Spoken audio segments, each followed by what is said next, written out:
Hello, podheads, and welcome back to another episode of Over My Dead Pod. I'm Kylie Colwell. And I'm Holly Lamro. So, today I'm bringing you a case I really wanted to bring to your attention because the only way the victim and her family is going to be able to obtain justice is with the public's help and support. Our victim today is Jessica Easterly, a woman whose body was found by her own family, whose body sat in a morgue for over 500 days, and now 6 years later, zero work has been done to investigate what happened. So listen along for the details and the frustratingly lack of work, and do your part as a true crime listener to push for a change.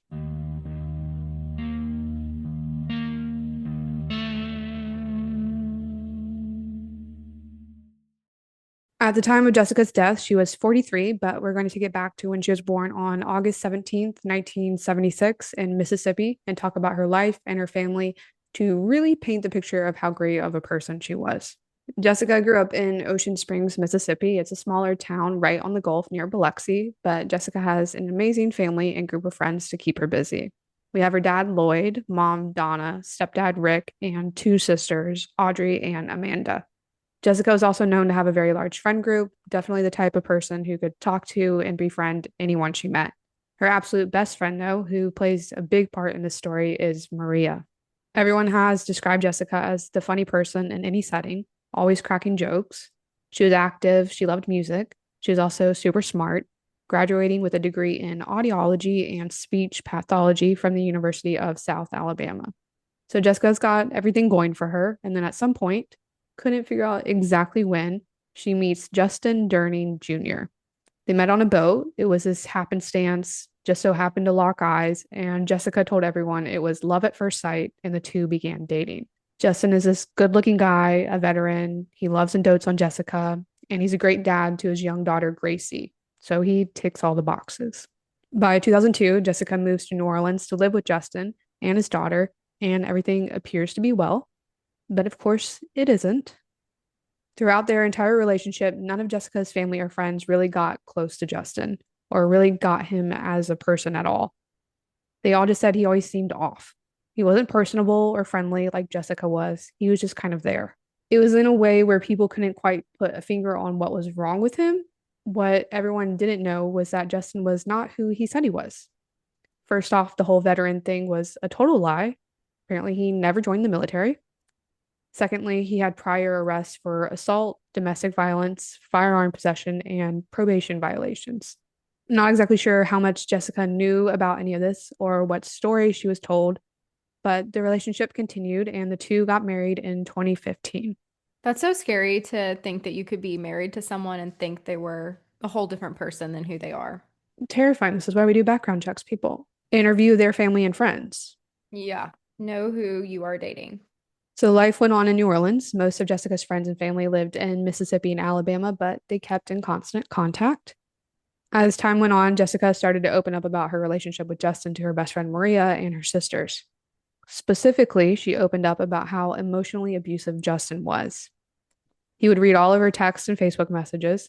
If she was talking on the phone, she had to do so on speaker so he could listen in. And then he also started to limit who she was even allowed to talk to, including one of her sisters. Even more disturbingly, Jessica thought that Justin was slipping her some sleeping pills at night, and one time she thought he had assaulted her in her sleep, but she wasn't entirely sure. Of course, everyone Jessica confided in, their first thought was, well, you need to leave him. But as we know, working up the courage and working out the logistics of leaving an abusive relationship is very difficult. Jessica had a few things that were holding her back from leaving. The first was her stepdaughter, Gracie. She didn't want to leave her there alone or be out of her life. Another thing was money. Jessica wasn't working, but she was receiving disability checks for her severe fibromyalgia. It wasn't much, and also Justin kept telling her that he had special ops friends from the military and he would be able to track her down no matter where she went. She obviously still believes that he was a veteran. I guess so. Wow. So Jessica was terrified that even if she did the whole burner phone, used only cash, moved to a different country thing, the disability checks would blow her cover and he'd be able to track her down. So Jessica stayed. But things really started to get bad in August of 2019. Maria, who is Jessica's best friend, was planning on coming and staying with Justin and Jessica because her daughter had a cheer competition in New Orleans. A few days before this was supposed to happen, though, Jessica sent Maria a message on Facebook. And this is what she said. Quote, "Hey, I need to talk to you about this weekend. I'm hiding in the bathroom right now so Justin doesn't hear me. We've been fighting, like fighting for the past 3 days about everything. He's threatening to kick me out, put me in jail. He's hit me. It's bad. He told me you guys can't come or it's going to be worse for me. Lo, I'm so sorry. I know it's last minute and I feel awful. I don't know what to do. I can recommend somewhere that's reasonable and nice. The Bee on Canal. We stay there a lot, or used to. Lo, I'm scared." End quote. A very scary message to receive. Your best friend is hiding in the bathroom to message you because her husband is hitting her. But this wasn't exactly out of the norm. This had happened before, and Justin was known to go back and forth on who was allowed to come over or what their plans were. On August 12th, Jessica called Maria 3 times in a row. Maria had missed the calls, but as soon as she saw her phone, she called back in a panic. Jessica explained she needed a ride. She had to get out of there. Maria was in a bit of a pickle, though. She lived over 2 hours away and she had to pick up her kids from school. Maria also didn't want to take her kids with her down to New Orleans to a possibly dangerous situation. So Maria was like, "Okay, I'll get you in the morning, start packing." And Jessica agreed. The next morning, though, Maria called Jessica, who was with Gracie at a doctor's appointment. Jessica started to walk back on the plan to leave, saying, quote, I just need to see what happens when I get home. He's had a chance to sleep now. I'll just let you know." End quote. And I'm sure Maria was like, "Hell no, you're leaving," because Jessica later texted, quote, "Okay, just hang on. I don't know what's going to happen when I get home." End quote. And this was the last time Maria ever heard from Jessica. Her calls and texts kept going unanswered. At 9 p.m. on the night of August 14th, 2019, Maria got a message from Jessica's Facebook account, but it was Justin who sent the message saying, quote, "It's Jess with you. Grace and I are worried," with a question mark. And if so, that's fine. We just don't know where she is, and Grace can't handle stress like this right now. End quote. Maria explained Jessica wasn't with her and asked when Justin last spoke to her. Justin said he last saw her around noon and she left everything behind at the house: her keys, car, ID, money, and cell phone. Maria responded with, "Okay, well, I'm sending the police over there." And Justin sent back, quote, "Okay, you're going to freak Grace out, but," with 3 question marks, end quote. Which, odd thing to say. Your wife is missing.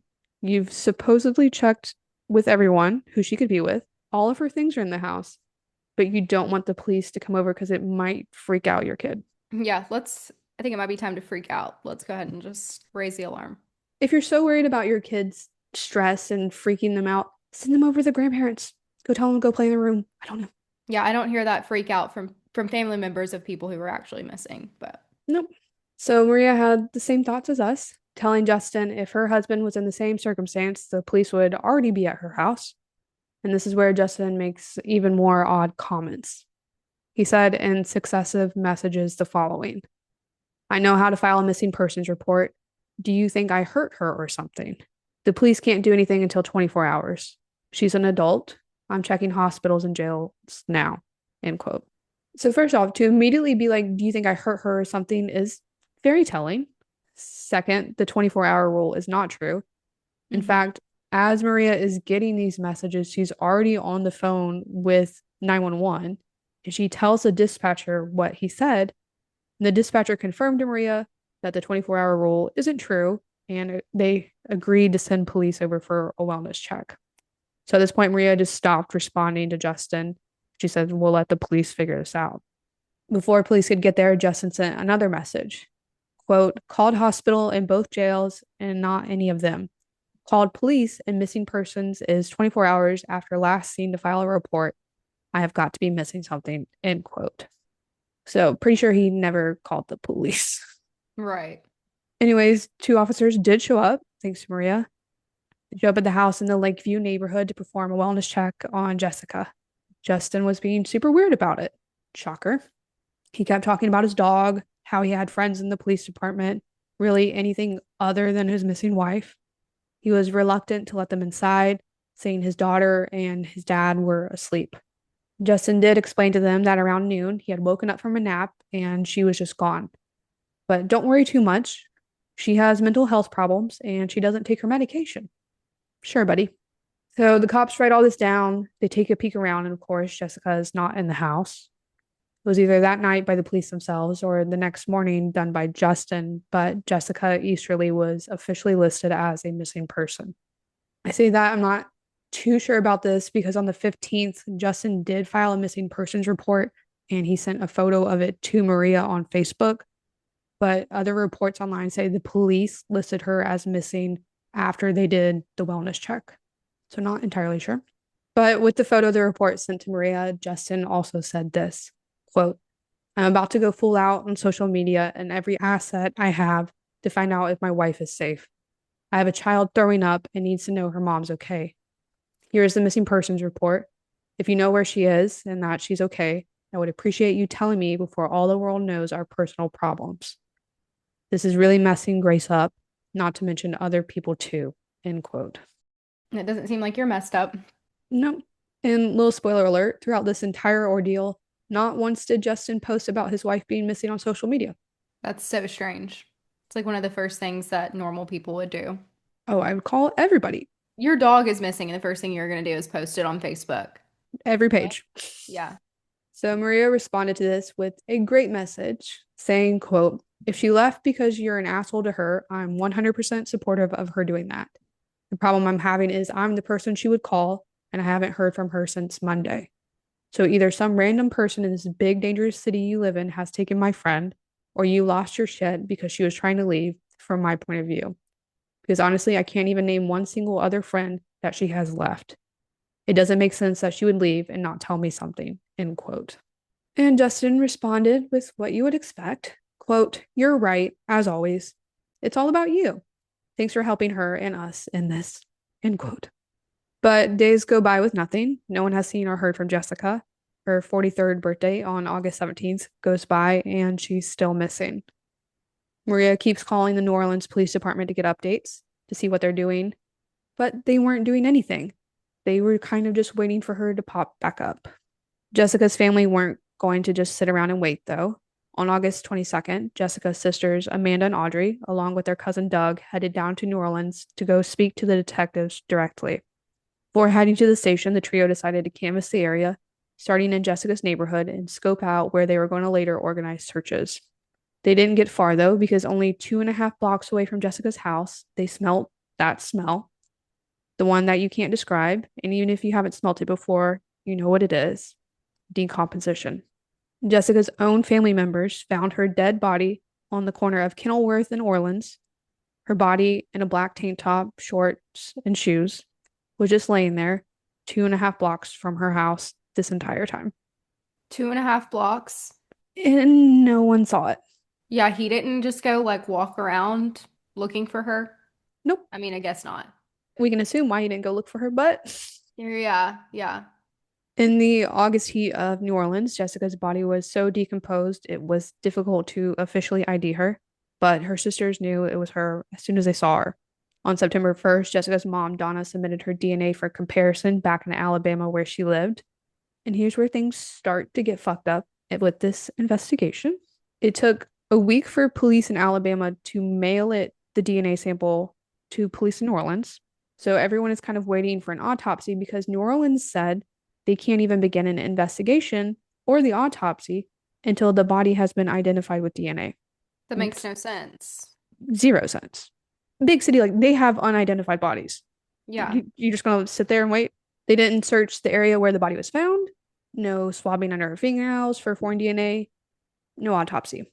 So it wasn't until November 8th, over 2 months later, for Jessica Easterly's body to be confirmed to be hers.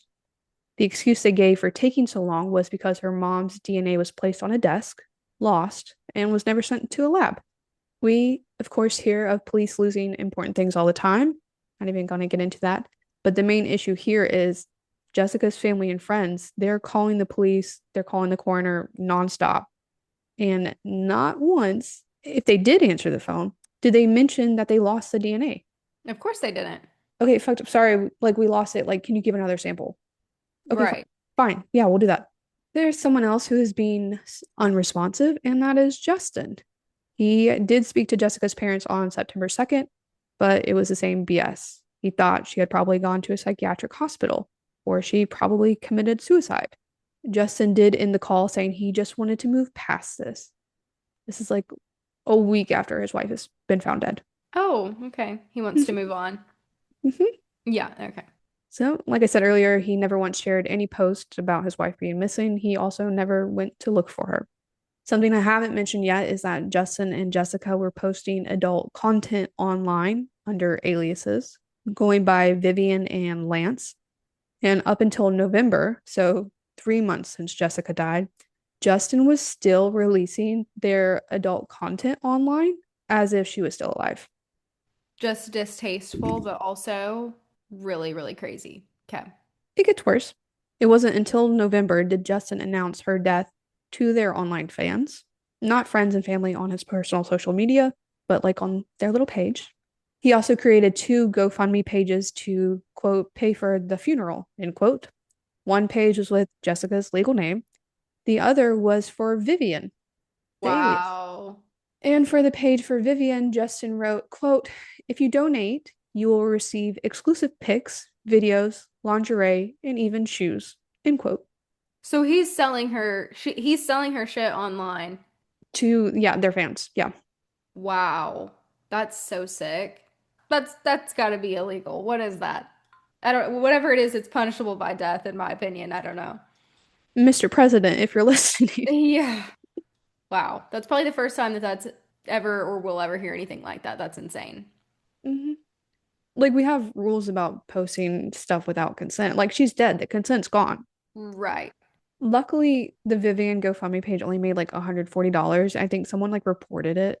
It's like got taken My down. God. So we always talk about how people react to the death of a loved one differently. You don't know how you're going to react, but Justin has literally, he has done everything wrong Yeah. every single time. So that's up to 2019, and we have many more years to go.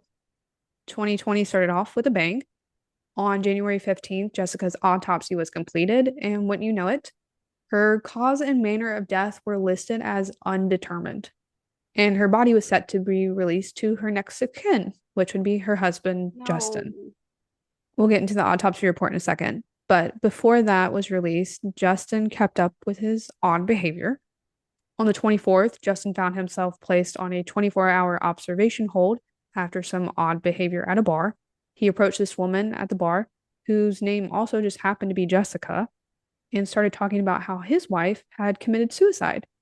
And he insisted that this new random Jessica take all of wife Jessica's clothes and belongings. And random Jessica said he was just acting crazy. She told her coworker who was out with her, and the coworker recognized Justin from social media posts about the case, and they called it in. But back to our Jessica.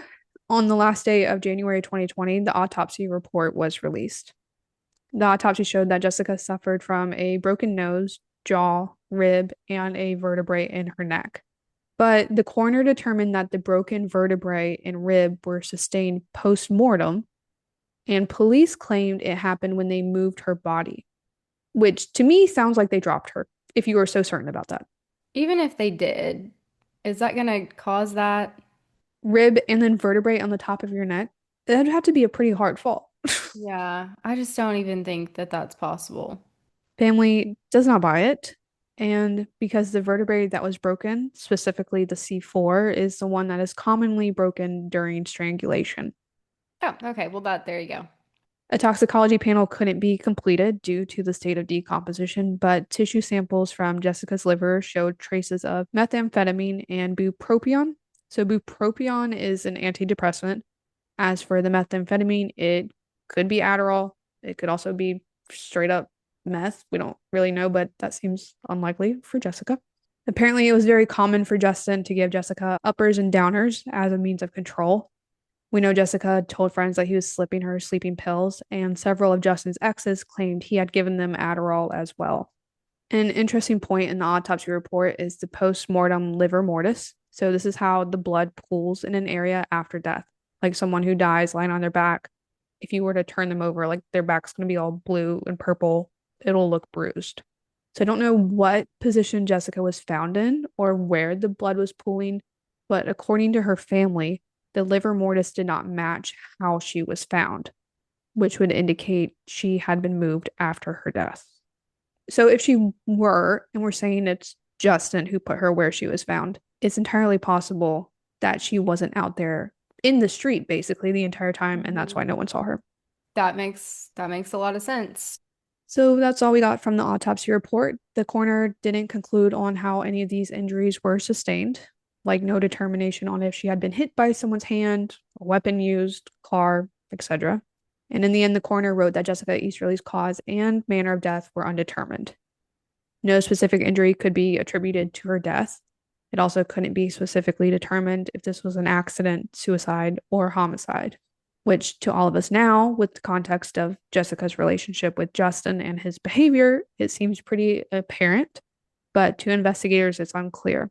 Problem is, they don't do anything to paint a clearer picture because they don't investigate. On March 15th, 2020, Jessica's sister Audrey got a call from a couple in the neighborhood. The couple had found one of Jessica's blankets and her crumpled up driver's license. And get this, these items were only 15 yards away from where Jessica's body was found 7 months prior. Police literally didn't even search where her body was found for evidence. If you think back, when Justin messaged Maria, he was like, oh, she left her like her phone, her keys, blah, blah, and her ID at the house. But her ID was found crumpled up with her body. Okay. Okay. Yeah. So Audrey called up the detectives and they said, okay, okay, we'll go talk to that couple and we'll collect the items. A month later, Audrey calls the couple back, and guess what? Police never contacted them, never collected the blanket or license. I guess they live kind of right there, and they said there's been zero police presence in the area. Why? I wish I knew. Wish I knew. So instead of continuing to push for police to do their job, because that wasn't working, Audrey filed a complaint with the Public Integrity Bureau for a failure to properly investigate her sister's death. And it took them 4 months to return her phone calls. But finally, they were opening an investigation into the New Orleans Police Department's lack of investigating. Finally, with a little push from the big guys, the detectives finally went and talked to that couple and collected what they found 170 days after they had found them. This would be the first time Jessica's loved ones heard of any sort of investigation since the autopsy. Things start looking up. In October, police took samples from a futon that Justin had thrown out in the trash. Mind you, police never once tried or obtained a search warrant to look in the house or seize any items inside, but they're only getting the sample. It's now public property. We have no idea how Jessica died, where. They're just taking random samples from this futon, just hoping and praying. Lazy. And the family waited and waited, but again, there was silence. On February 2nd, 2021, Jessica's body was finally released after spending 530 days in the morgue. I mentioned it earlier, but Justin was supposed to be the one to receive the body, handle all that. But Mr. Justin did not return any phone calls from the coroner or the family. So it went rightfully back to her family.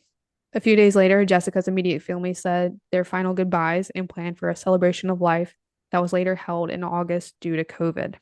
In May, the family created an online petition basically begging for New Orleans District Attorney Jason Williams to investigate the death. And you guess it, silence. Then Kendall Ray covered this case on her YouTube page, which is where I heard about it. Her coverage and calling out the investigators for not doing their jobs got people riled up, and the emails and phone calls started to pour in from listeners. Only 48 hours after that video was posted, DA Jason Williams called the family and asked them to come in for a meeting. So most of the information I got for this episode comes from the website set up by the family, justiceforjessica.org, and that's what the number for. According to the site, the family has chosen to not reveal much about what was discussed in this meeting quite yet, but we do know they talked about cameras in the Lakeview neighborhood. There were 60 to be exact, and apparently not one of these cameras showed Jessica leaving her house or how she got to where she was found near City Park. And I don't know if that means investigators checked all the cameras or if these are all like people's like Ring doorbell cameras and no one just reported seeing anything. These police are not doing shot. They're not checking the cameras themselves. Yeah.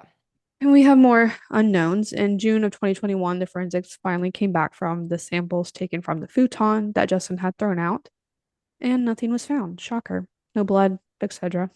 But to reiterate, the police have never searched Justin's house, car, or Jessica's car. They've never seized any of their belongings, and they've never brought Justin in for questioning.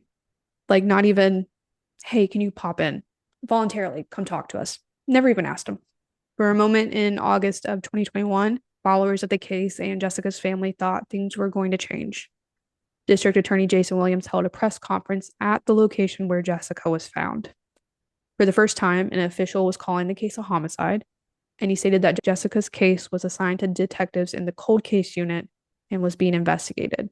The hope of progress towards justice was short lived because when Jessica's family was finally able to reach a detective, after months of unanswered calls, the detective said they couldn't investigate her death. So get this, the coroner listed Jessica's cause and manner of death as undetermined. So technically, the cold case homicide detectives aren't even allowed to investigate it because it's not listed as a homicide.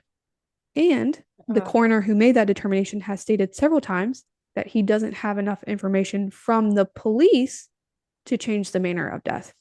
So the police need her manner of death to be listed as homicide, and the coroner needs police to investigate so he could change it. and it's undetermined right now. Yeah. So let's determine it. Like, I hate this whole, we've talked about this a couple times in our episodes of like the cause or manner of death being like suspicious and then police not being able to investigate because of that. If it's undetermined, then I think that's worth investigating. Yeah, then let's determine it. Is that not, are we not detectives solving a case? Oh, it's just so, that's infuriating. So they're stuck in this weird limbo. They can't do anything. So that's where we come in. Jessica's loved ones are desperately asking for help, asking for someone to do something. In 2022, they put up billboards in New Orleans to get the word out, and they also ran mobile ads in town. In 2023, they created an online petition aimed at the city and specifically the mayor to call in the Louisiana State Police to investigate the murder. The family has talked to the state police, who stated they would assist in an investigation, but they have to be invited by the New Orleans Police Department. So, really, the main issue in this case is that everyone is just stuck doing absolutely nothing because of so called rules and procedures instead of doing what is right. It's not this big conspiracy and cover up. Justin isn't some powerful guy with all the money and connections. It's just bad police work. The truth is, we don't know what happened to Jessica. Sure, it's easy to point the finger at Justin given the context, but without any investigation, we just won't know. And if anyone is at fault, how is Jessica supposed to get justice? If Justin didn't murder Jessica, what happened to her? Who did? Is there a crime of opportunity killer on the loose? Did Jessica have an online stalker from the adult content they shared? Her family and thousands of others following this case would love to know. We've seen in many other cases, and even a little in this one, but public pressure does work. So I'm going to beg everyone to take a minute and help. You can check out justiceforjess.org for all this information, including links to sign the petition to have the state police get involved. I'll put all the links in the description below, along with some phone numbers. If you're feeling bold, you can call District Attorney Jason Williams directly at 504-822-2414. And you can also submit an anonymous tip online to Crime Stoppers. Even just sharing Jessica's story, getting the word out can help. Jessica Easterly didn't deserve to be treated the way she did. She didn't deserve to sit in the morgue for 530 days, and she doesn't deserve to be forgotten by police. Dang, Kylie, not the number drop. She put his direct line in there. When we're done with this recording, I might have to make a little phone call. I have feelings of what I think, but like you said, until there's a real investigation, can't really say what happened. It's so stupid. Yeah, the red tape around things like that is just really, really frustrating. Because it's like, for what? Who is this serving? No, okay, it's like, okay, we can't have we can't assign a homicide detective to the case. Okay, assign somebody else. Right. I know I'll be signing those petitions and making some phone calls after this, so I hope our listeners feel inclined to do the same. Takes 2 seconds, guys. All right, jump into overtime. Let's do it.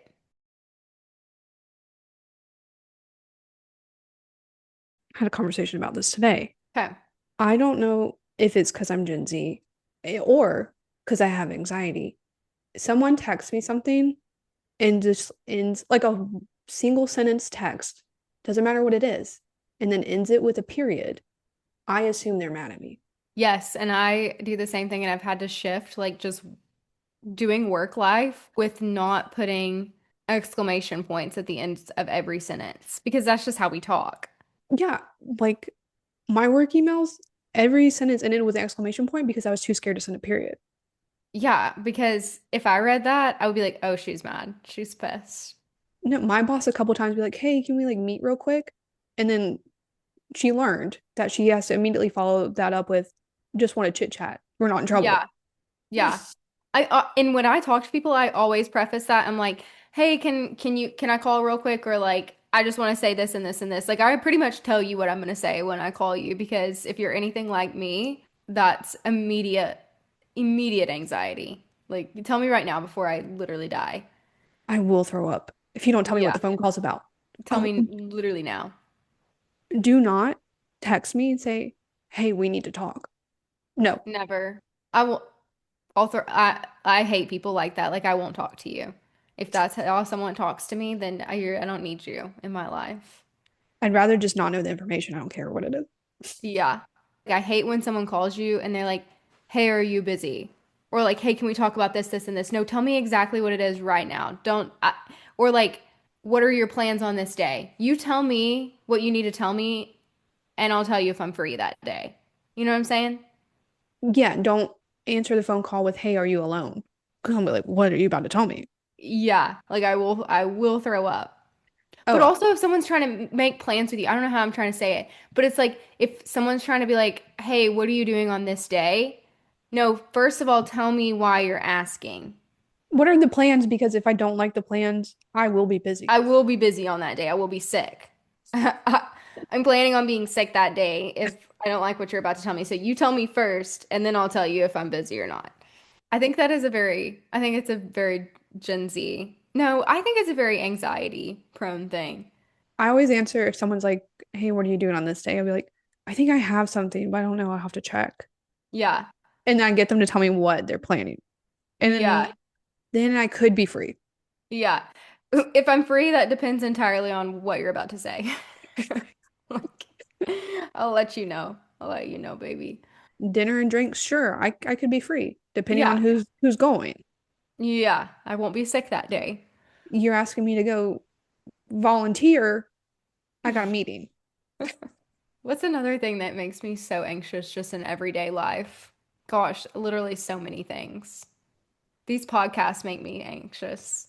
Charlie knows from my editing. You guys hear an edited version of the things that we say, but usually my episodes are like so chaotic.